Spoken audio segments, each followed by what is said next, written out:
This is a review of the premium stevia dried leaves. The brand sent this to me so I can test out and do a review. And I had no idea how sweet stevia leaves are until I tried this. And I personally will try and sweeten anything that I can with the stevia leaves instead of refined sugar from now on. And how this comes in the bag is the stevia leaves were vacuum sealed. So this was vacuum sealed.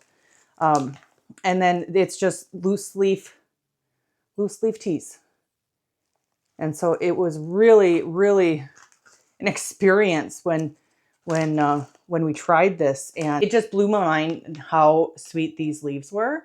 And just by like smelling it, you would not guess that it was a sweet, but when we tried this and chewed on a little bit, it was very surprising. And it was just, this is just a great product.